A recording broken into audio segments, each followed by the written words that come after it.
আলুটা দিয়ে ভালো করে নেড়েচেড়ে এর সঙ্গে মিশিয়ে নেব। আসসালামু আলাইকুম, কুক টু ইট চ্যানেলের পক্ষ থেকে সবাইকে স্বাগতম জানাচ্ছি। আশা করছি সবাই ভালো আছেন। আজকে আমি আপনাদের সাথে শেয়ার করব আলুর একটি সহজ রেসিপি, যা সকালে রুটি, পরোটা বা গরম ভাতের সাথে পরিবেশন করতে পারবেন। এটার নাম হচ্ছে আলু কাটলি। এটা একটু স্পাইসি হবে, আশা করছি আপনাদের ভালো লাগবে। তাহলে চলুন শুরু করা যাক। আলু কাটলি তৈরি করার জন্য চুলায় একটি প্যান বসিয়ে দিয়ে দিচ্ছি সরিষার তেল। আমি এখানে সরিষার তেল নিয়ে নিয়েছি, আপনারা যে কোনো তেল দিয়েই করতে পারবেন। তেলটা একটু বেশি করে নিচ্ছি যেন আলুটা সুন্দরভাবে ভাজা হয়। তেলটা গরম হয়ে আসলে তেলের মধ্যে দিয়ে দিব আলুটা একটু মোটা করে কেটেছি। দিচ্ছি স্বাদ মতো লবণ।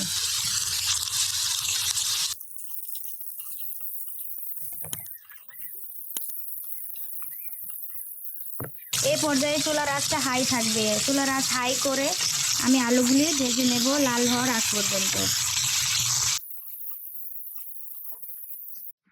আমার আলুটা ভাজা হয়ে গিয়েছে। অবশ্যই ৮০-৯০ ভাগ যেন সেদ্ধ হয় এমনভাবে ভাজতে হবে। এখন উঠিয়ে নিচ্ছি।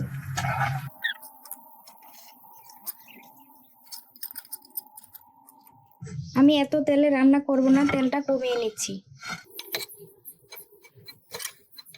তেল কমিয়ে নিয়েছি। এখন এই তেলে ৪টি শুকনা মরিচ ভেজে নেব। অবশ্যই চুলার আঁচটা কম রাখতে হবে। মরিচটা ভালো করে ভাজতে হবে যেন ভিতরেও মুচমুচে হয়। আমার মরিচ ভাজা হয়ে গিয়েছে, উঠিয়ে নিচ্ছি।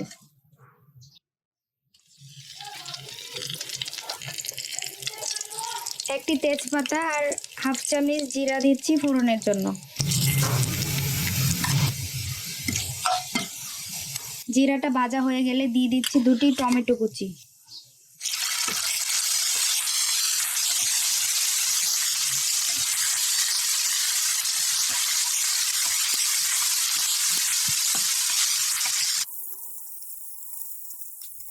এখন দেব 2টি কাঁচামরিচ কুচি,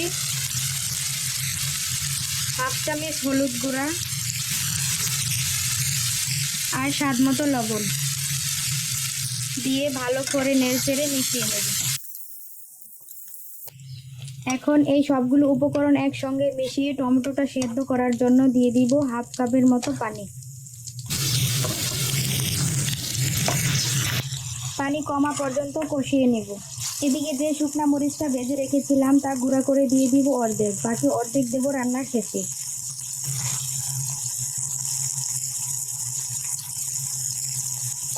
শুকনা মরিচটা দিয়ে ভালো করে নেড়েচেড়ে মিশিয়ে নেব, কষিয়ে নিব। এমনভাবে কষাতে হবে যেন তেল ছেড়ে আসে। এর আগ পর্যন্ত কষিয়ে নেব। টমেটোটা কষানো হয়ে গিয়েছে, তেল ছেড়ে ছেড়ে এসেছে, পানিটাও কমে গিয়েছে। এই পর্যায়ে দিয়ে দিব ভেজে রাখা আলু। আলুটা দিয়ে ভালো করে নেড়েচেড়ে এর সঙ্গে মিশিয়ে নেব। ভালো করে নেড়েচেড়ে মিশিয়ে নিয়েছি। এখন দিয়ে দিব বাকি অর্ধেক শুকনো মরিচের গুঁড়া আর ধনেপাতা কুচি দিয়ে নামিয়ে নেব। আশা করছি আজকের এই রেসিপিটি আপনাদের ভালো লেগেছে। যদি ভালো লেগে থাকে তাহলে অবশ্যই আমার চ্যানেলটি সাবস্ক্রাইব করে পাশে থাকা বেল আইকনে ক্লিক করে দিবেন এবং লাইক, কমেন্ট, শেয়ার করে দিবেন। দেখা হবে আপনাদের সাথে পরবর্তী রেসিপিতে। সে পর্যন্ত ভালো থাকুন। আল্লাহ হাফেজ।